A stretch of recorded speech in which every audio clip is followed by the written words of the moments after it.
नमस्कार दोस्तों, आप सभी का एक बार फिर से स्वागत है फैक्चुअल तरुण यूट्यूब चैनल में। आज हम बात करने वाले हैं पीएसएल के मैच नंबर 10 की, जो कि खेला जाएगा कराची किंग्स और लाहौर कलंदर्स के बीच में। कराची किंग्स अब तक खेले गए अपने दो मुकाबलों में से एक मुकाबला जीत चुका है, मगर पिछले साल के चैंपियन लाहौर कलंदर्स के लिए इस साल का पीएसएल सीजन बहुत ही बुरे सपने की तरह साबित हो रहा है, क्योंकि ये बेचारे ने अब तक 3 मुकाबले खेले और 3 के 3 में इनको हार का सामना करना पड़ा है। खाता ही नहीं खुल पा रहा है। हालांकि इनकी बैटिंग तो इनका साथ दे रही है, बट बॉलर्स जो है ना वो डिफेंड करने में कामयाब नहीं हो पा रहे हैं, जिसकी वजह से लाहौर कलंदर्स एक भी मुकाबला अभी तक नहीं जीत पाया है। हम उम्मीद करेंगे कि आज के मुकाबले में मे भी शायद लाहौर कलंदर्स को जीत हासिल हो और पिछले साल के डिफेंडिंग चैंपियंस कैंपेन में कुछ तो जान आए। और बाकी कराची किंग्स भी अपना दूसरा मुकाबला जीतने के लिए मैच में उतरेगी। तो ये मैच दोस्तों शुरू होगा शाम 7:30 बजे से और खेला जाएगा लाहौर के गद्दाफी स्टेडियम में।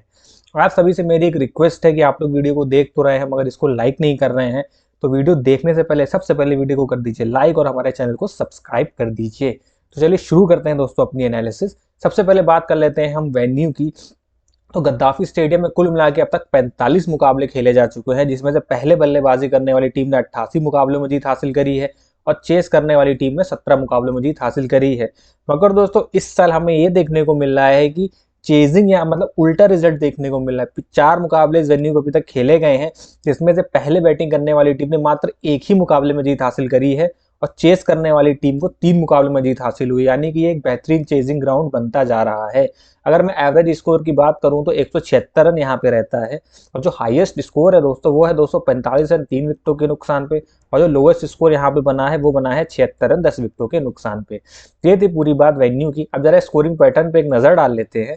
तो 150 से कम का स्कोर यहाँ पे दोस्तों 8 बार बना है, 150 से 170 के बीच 9 बार और 190 प्लस का स्कोर 14 बार बना है, यानी कि हाई स्कोरिंग वेन्यू ये है। अब देखिए ये है दोस्तों गद्दाफी स्टेडियम का व्यू। ड्रोन व्यू बाहर से कुछ ऐसा दिखाई देता है और अंदर का नज़ारा कुछ ये है। अब आगे बढ़ते हैं और बात कर लेते हैं प्लेइंग 11 की। तो सबसे पहले देखेंगे कराची किंग्स की प्लेइंग 11 की। तो कराची किंग्स की प्लेइंग 11 ने अपने पिछले मुकाबले में एक चेंज किया था, उन्होंने मोहम्मद अखलाक को जगह दी थी और उन्होंने बेहतरीन परफॉर्मेंस करके दिया। और ओपनिंग कि बैटिंग ऑर्डर में चेंज किया था। जेम्स विन जो ओपन आते थे और ओपनिंग में उतना कर नहीं पाए थे मुकाबलों में, अपने मुकाबले में इस मुकाबले में उनको 3 नंबर पे भेजा गया था और 3 नंबर पे उन्होंने सदी हुई बैटिंग करी, कमाल की बैटिंग करी और अपनी टीम को जीत की दहलीज के पार पहुंचाया। तो मुझे लगता है कि ये जो आज का मुकाबला है उसमें भी ये सेम बैटिंग ऑर्डर के साथ जाएंगे। मोहम्मद अखलाक और शान मसूद आपको ओपनिंग करते हुए नजर आएंगे। 3 नंबर पे आएंगे जेम विंस, उसके बाद आएंगे आपके मोहम्मद नवाज, फिर शोएब मलिक, फिर Kieron Pollard, Irfan Khan, Daniel Sams, Tabraiz Shamsi, Mir Hamza और हसन अली। तो ये पूरा आपको प्लेइंग 11 में देखने को मिलेगी और शायद इसी ऑर्डर में आपको टीम खेलती हुई नजर आए। अब आगे बढ़ते और लाहौर कलंदर से बैटिंग ऑर्डर की हम बात कर लेते हैं। तो ओपनिंग में आपको करते हुए नजर आएंगे फखर जमान और साहिबजादा फरहान। 3 नंबर पे आपको राशि वेंडर डसे नजर आएंगे, उसके बाद आएंगे अब्दुल्ला शफीक, फिर सिकंदर रजा, फिर Jahandad Khan, Carlos Brathwaite, Shaheen Afridi, Haris Rauf, George Linde और जमन खान। तो ये प्लेइंग 11 आपको लाहौर कलंदर की तरफ से देखने को नजर आएगी।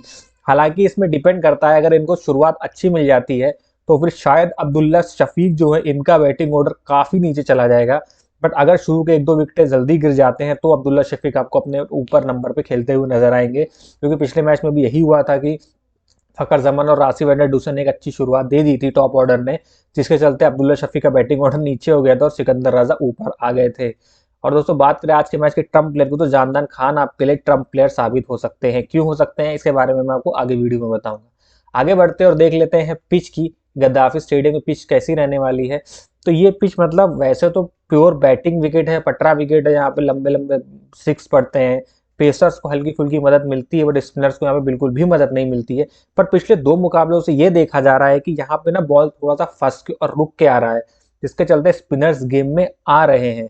यही कारण है कि जो पिछला मुकाबला हुआ था इस वेन्यू पे वो हाई स्कोरिंग नहीं रहा था, 150 से कम का स्कोर यहाँ पे बना था। तो जिसके चलते आज के जो अपनी टीम बनाएंगे उसमें 1 या 2 स्पिनर लेके चलेंगे, क्योंकि स्पिनर इस पिच पे अच्छा काम कर रहे हैं इस सीजन में। बाकी तो पिच सेम रहने, वही बात है कि हाई स्कोरिंग वेन्यू है, यहाँ पे पटरा विकेट मिलता है, बैट्समैन बहुत मारते हैं। बट जो 2 मैचेस से देखा गया है उसके चलते हम आज थोड़ा सा टीम में चेंज करेंगे। मे बी एक आध स्पिनर रख के चले और ऐसे स्पिनर रख के चले जो हमको ज्यादा विकेटें ला के दें। अब आगे बढ़ते और हेड टू हेड की बात कर ले तो दोनों टीमों ने अब तक 11 मुकाबले खेले हैं एक दूसरे के खिलाफ। जिसमें 7 मुकाबलों में कराची किंग्स को जीत हासिल हुई है और 4 मुकाबलों में लाहौर कलंदर्स को जीत हासिल हुई है। यानी कि कराची किंग्स का पलड़ा बारी है लाहौर कलंदर्स में, और हो सकता है कि ये जो स्कोर है वो 8-4 ना हो जाए इस मुकाबले में, क्योंकि जिस हिसाब से लाहौर कलंदर्स का फॉर्म चल रहा है। अगर मैं रीसेंट फॉर्म की बात करूँ तो कराची किंग्स का फॉर्म ठीक ठाक है, खेले गए अपने पिछले 5 मुकाबलों में से 2 में उनको जीत हासिल हुई और 3 में उन्होंने हार का सामना करना पड़ा है, जिसमें से इस सीजन में उन्होंने अपने 2 मुकाबले मात्र खेले हैं, जिसमें एक में उन्होंने जीत हासिल करी और एक में हार का सामना किया है। वहीं अगर हम लाहौर कलंदर्स के फॉर्म की बात करें तो खेले गए अपने 5 मुकाबलों में से 2 में जीत हासिल हुई है उनको भी, और 3 में उन्होंने हार का सामना किया है। मगर बात ये देखने वाली ये है कि इस सीजन उन्होंने 3 मुकाबले खेले हैं और 3 के 3 में उन्होंने हार का सामना करना पड़ा, यानी कि लाहौर कलंदर ने अभी तक खाता भी नहीं खोला और बहुत बुरी फॉर्म से चल रही है टीम। अगर इसी तरह से खेलती रही ना तो मुझे लगता है कि लास्ट ईयर की जो डिफेंडिंग चैंपियन है वो इस साल को प्ले ऑफ के लिए भी क्वालिफाई ना कर पाए। अब दोस्तों आगे बढ़ते हो देख लेते हैं इस वेन्यू पे कुछ रीसेंट जो मैचेस हुए हैं उनकी। तो सबसे पहले मैं पहला जो भी रीसेंट सबसे मैच हुआ है लाहौर के वेन्यू पे वो खेला गया था इस्लामाबाद यूनाइटेड और क्वेटा ग्लेडिएटर्स के बीच में, जिसमें इस्लामाबाद यूनाइटेड की टीम 138 रन पे 9 विकेट खो के 138 रन ही बना पाई थी, और क्वेटा ग्लेडिएटर्स ने भी मतलब कि इस टारगेट को चेस कर लिया था, लेकिन उन्होंने भी अपने 7 विकेट खो दिए थे। और जो बात मैं आप लोगों से कह रहा था कि इस मुकाबले में कुल मिला के 8 विकेटें पेसर्स को मिली हैं और 7 विकेटें स्पिनर्स ले गए थे, क्योंकि उस मुकाबले में ना बॉल थोड़ा सा रुक के और फंस के आ रहा था, जिसके चलते स्पिनर्स गेम में आ गए थे। उससे पहले जो यहाँ पे मुकाबला हुआ था वो हुआ था पेशावर जल्मी और कराची किंग्स के बीच में, जिसमें पेशावर जल्मी ने 154 रन बनाए थे 10 विकेटों के नुकसान पे, और कराची किंग्स ने उसको चेस कर लिया था और उन्होंने 157 रन बनाए थे अपने मात्र 3 विकेट खो के। पेसर्स ने इस मुकाबले में 10 विकेटें हासिल करी थी और स्पिनर्स को इस मुकाबले में 3 विकेटें मिली थी। उससे पहले जो मुकाबला हुआ था वो हुआ था लाहौर कलंदर्स और क्वेटा ग्लेडिएटर्स के बीच में, जिसमें लाहौर कलंदर्स ने पहले बैटिंग करते हुए 87 रन बनाए थे 7 विकेटों के नुकसान पे, और क्वेटा ग्लेडिएटर्स ने उसको चेस कर लिया था अपने 5 विकेट खोकर। पेसर्स को इस मुकाबले में 4 विकेटें मिली थी और स्पिनर्स को इस मुकाबले में 2 विकेटें मिली थी। तो दोस्तों देखा जाए तो ये वेन्यू पे पिछले एक आध मैचेस से स्पिनर्स को मदद मिलना शुरू हुई है और हो सकता है शायद आज भी वो मदद मिले, जिसके चलते हम एक आधा स्पिनर को तवज्जो यहाँ पे देंगे।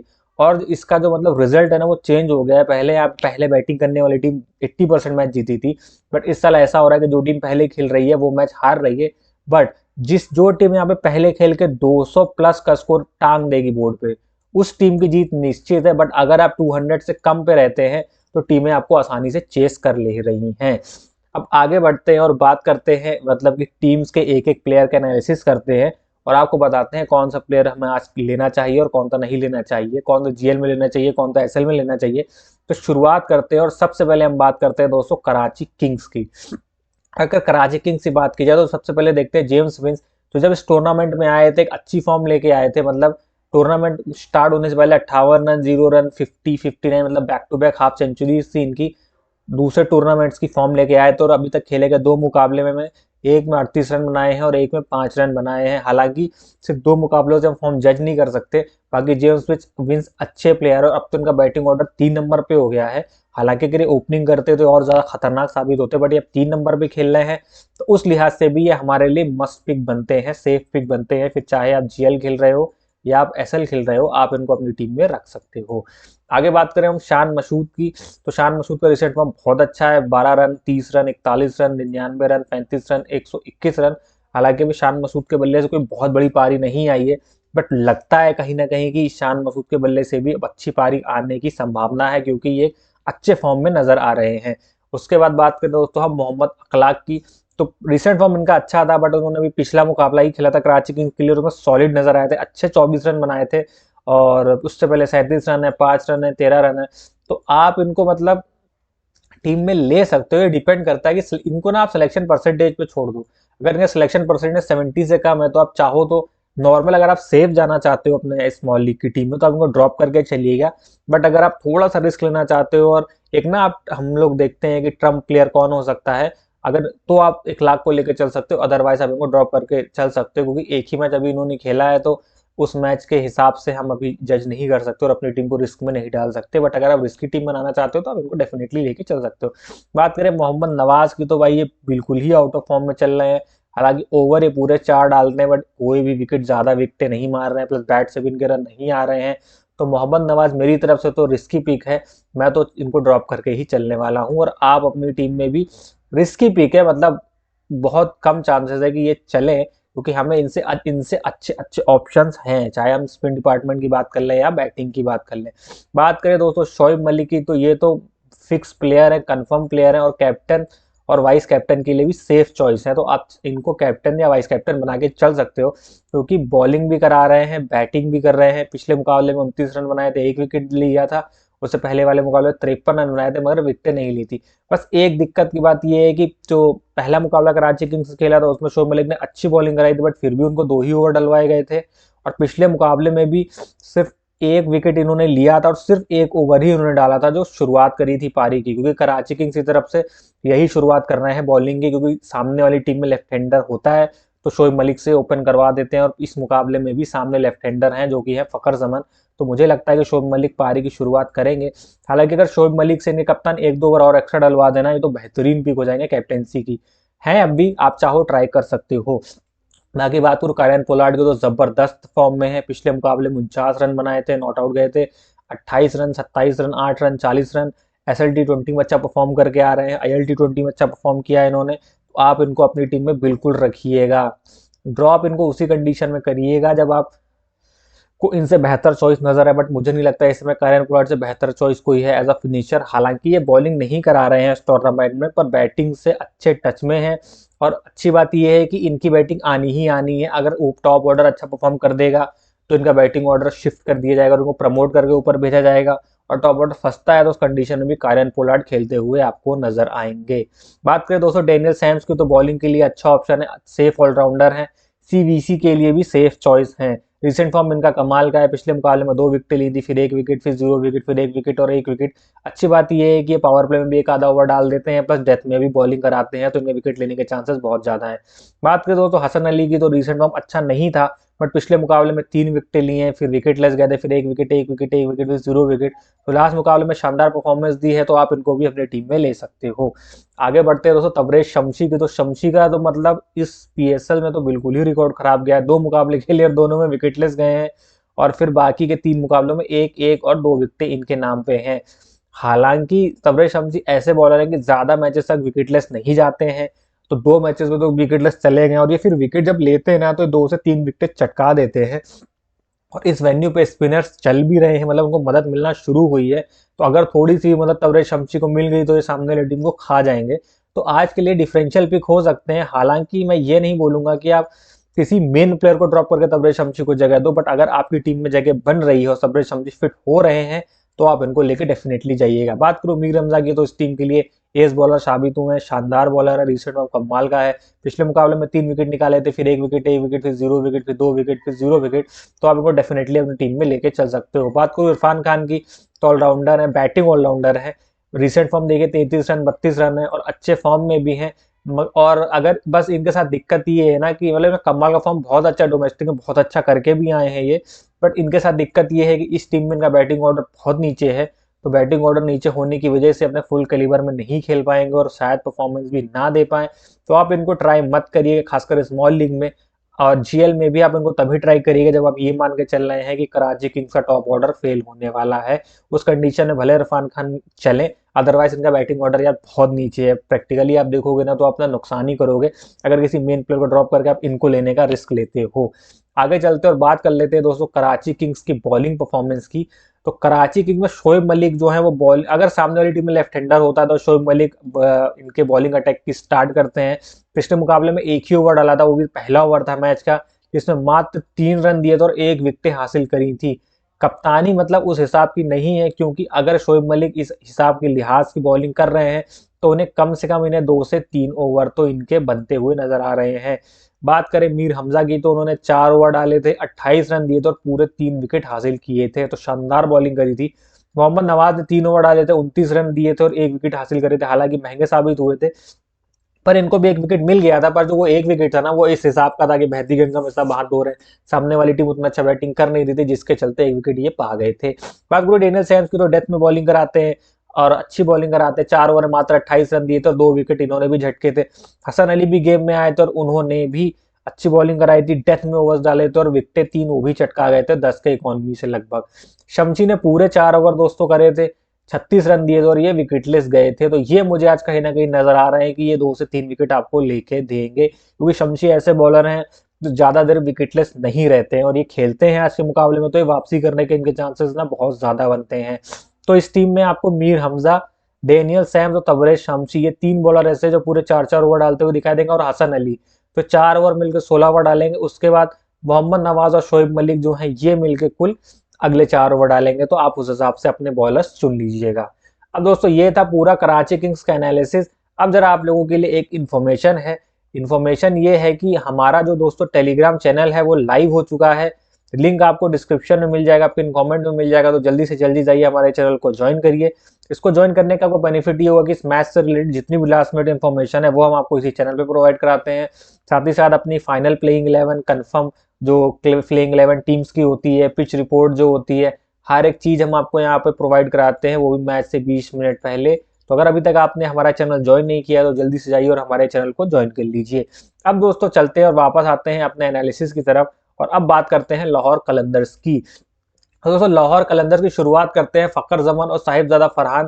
फ़खर जमान ने पिछले मुकाबले में मतलब अच्छी बैटिंग करी थी, बाकी 2 मुकाबलों में फ्लॉप गए थे, 13 और 6 रन की पारियां आई थी। इस पीएसएल के सीजन में वो एंटर किए थे, रिसेंट में उन्होंने काफी कमाल का था, 30 run, 9 run, 19 run, 50 run, 15 run. तो पिछले मुकाबले में फ़खर जमान के बल्ले से रन आए हैं, और फ़खर जमान ऐसे प्लेयर है कि एक बार अगर उनके बल्ले से रन आना शुरू होते हैं तो वो कंसिस्टेंट रहते हैं। तो आज के मुकाबले में फ़खर जमान एक इंपॉर्टेंट प्लेयर बनते हुए नजर आते हैं। अब्दुल्ला शफीक की मैं बात करूं दोस्तों, तो अगर ये टॉप ऑर्डर में खेलते तो शायद ये बहुत ही मतलब कि यूजफुल प्लेयर होते और शायद मस्ट पिक भी बनते, बट इनका बैटिंग ऑर्डर इस समय नीचे है। नॉर्मल कंडीशन में ये चौथे नंबर पे खेलने आते हैं, बट अगर टॉप ऑर्डर थोड़ा अच्छा खेल जाता है तो इनका बैटिंग ऑर्डर और ज्यादा नीचे चला जाता है, जिसके चलते ये काफी ज्यादा रिस्की पिक बनते हैं। तो मैं तो आपको रिकमेंड नहीं करूंगा कि आप इनको अपनी टीम में लें। बाकी आप चाहें तो एक डिफरेंशियल पिक के तौर पर इनके साथ रिस्क ले सकते हैं, क्योंकि प्लेयर खराब नहीं है, बस इनका जो बैटिंग ऑर्डर है ना बहुत नीचे है, तो ये बहुत बड़ा रिस्क हो जाएगा। बाकी रिसेंट फॉर्म भी आप देख लो, 6 रन, 28 रन, 11 रन, 23 रन, फिर 2 में इनका डक है। बात करूं साहिबजादा फरहान की, तो 2 मुकाबलों में अच्छी 57 रन की एक अच्छी पारी आई थी, और वो मैच भी अच्छा खेले थे ये। तो आप चाहो तो इनको ट्राई कर सकते हो, और चाहो तो आप इनको ड्रॉप करके भी चल सकते हो। तो रिसेंट फॉर्म 2 रन है, 57 रन, फिर 62 रन, फिर 19 रन, फिर 1 रन, फिर 15 रन। आगे बात करें रेसी वनडर डसन की, तो भाई सेफ चॉइस है, अच्छी चॉइस है।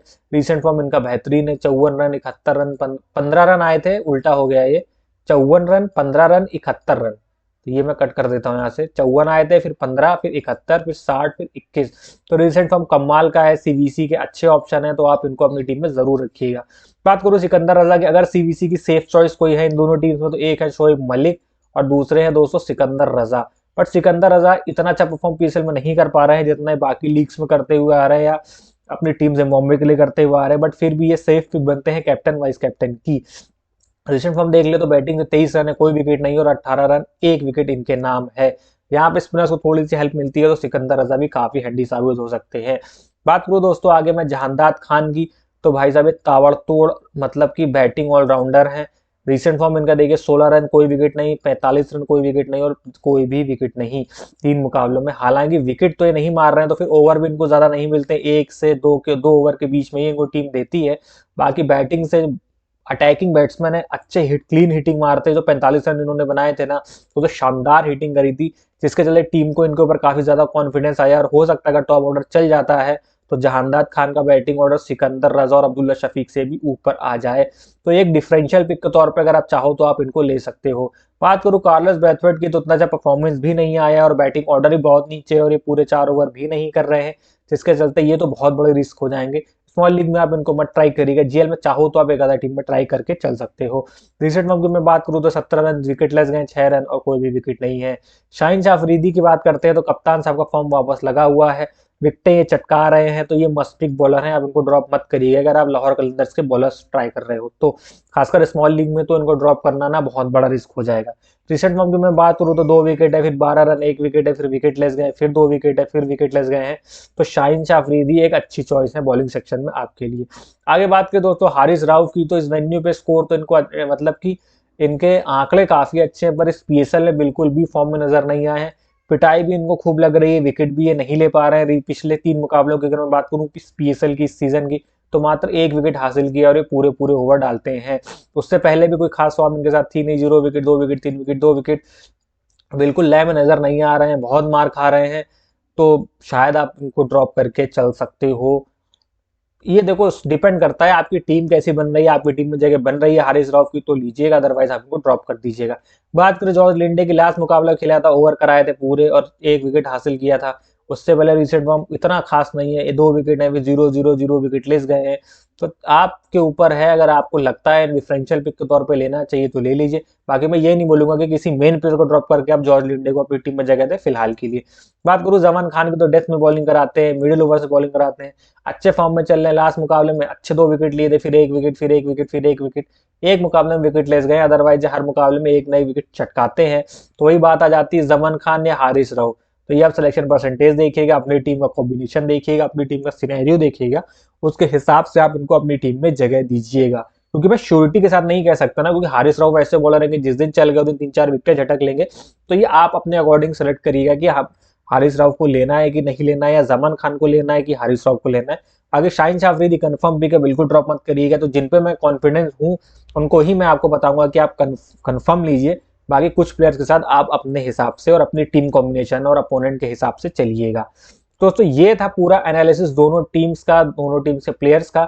अब बात कर लेते हैं थोड़ी लाहौर कलंदर्स की बॉलिंग की, कि उनके पिछले मुकाबले में बॉलर्स ने किस हिसाब से परफॉर्मेंस दी थी। सबसे पहले शाहीन शाह अफरीदी, जाहिर सी बात है शाहीन शाह अफरीदी ओपनिंग स्पेल कराते हैं अपनी टीम के बॉलर्स का। शुरुआत इन्हीं से होती, 4 ओवर था, एक मेडन डाला था, 25 रन मात्र दिए थे और 2 विकेटें हासिल करी थी। तो इनकी तो आपकी मस्त पिक है। उसके बाद जमान खान ने भी स्टार्ट किया था, जमान खान ने 4 ओवर में 52 रन दिए थे, हालांकि थोड़े से महंगे साबित हुए थे पर 2 विकेट लेने में ये भी कामयाब रहे थे। हारिस राव की बात करें, 3 ओवर 25 रन, लगभग 8 के इकॉनमी से ओवर डाले थे और एक भी विकेट इन्होंने नहीं लिया था। तो इनका फॉर्म इनका साथ नहीं दे रहा है। मैंने बोला ना, जमान खान और हारिस रऊफ में आपको जो ठीक लगे आप उनको अपनी टीम में रखिएगा। फिर आती बारी जहांदाद खान की, तो एक ही ओवर डलवाया था, उसमें 10 रन दिए थे और विकेटलेस गए थे। इनके थोड़े से ओवर चाहे तो लाहौर कलंदर्स बढ़ा सकता है। फिर जॉर्ज लिंडे पूरे 4 ओवर डाले थे, 26 रन दिए थे और एक विकेट हासिल करने में कामयाब रहे थे। कार्लोस ब्रेथवेट को 1 ओवर दिया था, सिर्फ 7 रन दिए थे और सिकंदर रजा को 2 ओवर करवाया गया था। 12 की औसत से उन्होंने 24 रन दिए थे और विकेटलेस सिकंदर रजा भी गए थे। बट आज के मुकाबले में कहीं ना कहीं मुझे लगता है कि सिकंदर रजा ज्यादा विकेट ले सकते हैं। अब दोस्तों आगे बढ़ते और देख लेते हैं इस वेन्यू पे प्लेयर्स का क्या परफॉर्मेंस है। तो इस वेन्यू पे सबसे बेस्ट अगर तो कोई बैट्समैन है पिछले 5 साल में, तो वो है शोएब मलिक। उन्होंने इस वेन्यू पे 5 मैचेस खेले हैं, 42.4 के औसत से उन्होंने रन बनाए हैं और 129.26 का इनका स्ट्राइक रेट रहा है। तो इस वेन्यू पर अगर सबसे ज्यादा दोनों टीम में कोई बेहतरीन खिलाड़ी है वो है शोएब मलिक। उसके बाद नंबर आता है कायरन पोलार्ड का, 4 मैचेस खेले, 41 की इनकी औसत और 165.65 का स्ट्राइक रेट है। तो कायरन पोलार्ड भी इस वेन्यू पे काफी रन बनाते हैं। उसके बाद आते हैं शाहिबजादा फरहान, जिन्होंने 5 मुकाबले खेले, 32.6 की उनकी औसत है और 125.38 का स्ट्राइक रेट है। तो ये तीनों काफी इंपॉर्टेंट प्लेयर है। उसमें से शोएब मलिक और कायरन पोलार्ड तो मैं बोलूंगा मस्ट पिक है हमारे लिए। बाकी शाहिबजादा फरहान में आप रिस्क ले सकते हो, चाहो तो अपने ड्रॉप भी कर सकते हो अगर आपकी टीम में विनिंग टीम के कॉम्बिनेशन में सेट नहीं बैठ रहे हैं तो। अब आगे बढ़ते हैं और बॉलर्स को देख लेते हैं। तो मैंने जैसा पहले भी बताया था कि हारिस रऊफ का इस वेन्यू पर रिकॉर्ड तो बहुत अच्छा है, बट इस सीजन ये बिल्कुल फीके नजर आ रहे हैं। 5 मैच में 2.2 की इनकी एवरेज विकेट है और 8.7 का इकॉनमी है। बट आज के लिए थोड़े से रिस्की हैं, तो आप अपने अकॉर्डिंग देख लीजिएगा। फिर आते हैं मीर हमजा, 5 मैचेस खेले हैं, 2.2 के इनका भी एवरेज विकेट और इकॉनमी भी इनकी हारिस रऊफ से काफी अच्छी, 7.1 की इकॉनमी है। तो ये तो भाई कराची किंग्स से मस्त पिक बॉलर बनते हुए नजर आ रहे हैं। फिर डेनियल सैम्स, हालांकि उनका इतना कोई खासा रिकॉर्ड है नहीं, मात्र एक ही मुकाबला खेला है, 2 विकेट चटका लिए थे तो 2 की एवरेज बन गई, इकॉनमी इनका 7 का है। बट ये भी मस्त पिक नजर आते हैं क्योंकि ये डेथ में भी बॉलिंग कराते हैं, शुरू में भी ओवर डाल देते हैं और बैटिंग से भी ठीक ठाक रन पॉइंट्स आपको बना के देंगे। तो दोस्तों ये था पूरा एनालिसिस। अब बढ़ते हैं और देख लेते हैं हमारी टीम की ओर कि हमारे हिसाब से क्या टीम रहने वाली है।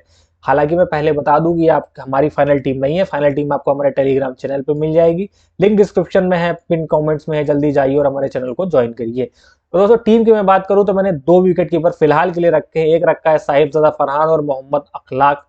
उसके बाद मैं बात करूं बैटिंग सेक्शन की, तो कायरन पोलार्ड, जेम्स मिल्स और आसिफ एन रेड हुसैन। और ऑलराउंडर सेक्शन में मैंने लिया है शोएब मलिक, सिकंदर रजा, डेनियल सैम्स। और बॉलर्स की मैं बात करूं तो मोहम्मद हमजा, मीर हमजा, शाहीन शाह अफरीदी और हारिस रऊफ। हालांकि ये टीम थोड़ी सी रिस्की है, ये फाइनल टीम नहीं है, फाइनल टीम आपको टेलीग्राम चैनल पे मिल जाएगी। इसमें मैं चेंजेस करूंगा क्योंकि साहिब अगर मैं जीएल खेलूंगा तो डेफिनेटली साहिबजादा फरहान को ही कैप्टन बनाऊंगा, बट स्मॉल लीग के लिए कैप्टनसी के लिए ये अच्छे ऑप्शन नहीं है। अगर आप स्मॉल लीग की टीम में जाएं तो शोएब मलिक और सिकंदर रजा, आप इनको कैप्टन वाइस कैप्टन ट्राई कर सकते हैं। ये सेफ मतलब कैप्टनसी और वाइस कैप्टनसी के ऑप्शन हैं। बाकी अगर थोड़ा सा भी आप चेंज करना चाहते हो तो आप Shoaib Malik as a captain और आसिम अंडर हुसैन वाइस कैप्टन के साथ जा सकते हो। थोड़ा सा और रिस्क ले सकते हो तो आप कायरन पोलार्ड को वाइस कैप्टन कर लो या डेनियल सैम्स को वाइस कैप्टन कर लो, सिकंदर रजा को कैप्टन कर लो। तो कुल मिला के अच्छी चॉइस कैप्टन वाइस कैप्टनसी की आज के लिए स्मॉल लीग के हिसाब से शोएब मलिक, सिकंदर रजा, डेनियल सैम्स और राशि वेंडर हुसैन बनते हुए नजर आ रहे हैं। बाकी ये टीम जीएल के हिसाब से मतलब जाओ, अगर आप जीएल के हिसाब से देखो तो मैं शायद ज्यादा फरहान को कैप्टन ट्राई करूंगा, रिस्क लूंगा। बट स्मॉल लीग के हिसाब से हमारे शोएब मलिक कैप्टन रहेंगे और सिकंदर रजा वाइस कैप्टन रहने वाले हैं। और हारिस रऊफ को भी मैं शायद यहाँ से ड्रॉप कर दूं। वो डिपेंड करता है हमारी टीम का कॉम्बिनेशन क्या बनता है कंफर्म प्लेइंग 11 के बाद। अगर टीमों में कुछ चेंजेस नहीं होते हैं तो उस कंडीशन में शाहीन शाह अफरीदी और जमन खान के साथ भी जा सकता हूँ। या फिर और देखूंगा तो मैं हो सकता है कि तबरेज शमसी को भी अपनी टीम में जगह दे दूं। तो उसकी इन्फॉर्मेशन आपको हमारे टेलीग्राम चैनल पे मिल जाएगी मैच शुरू होने के 20 मिनट पहले। तो जल्दी से जाइए हमारे चैनल को ज्वाइन करिए और हमारी फैमिली का हिस्सा बनिए। दोस्तों बाकी मैं उम्मीद करूंगा कि आपको मेरा वीडियो पसंद आया होगा। अगर आपको हमारा वीडियो पसंद आया है तो हमारे वीडियो को कर दीजिए लाइक, हमारे चैनल को कर दीजिए सब्सक्राइब और ज्यादा से ज्यादा फैंटेसी लवर्स के साथ इस वीडियो को शेयर करिएगा। तो आज की वीडियो में बस इतना ही, फिर मिलेंगे अगले वीडियो में, तब तक के लिए नमस्कार, जय हिंद, बाय बाय।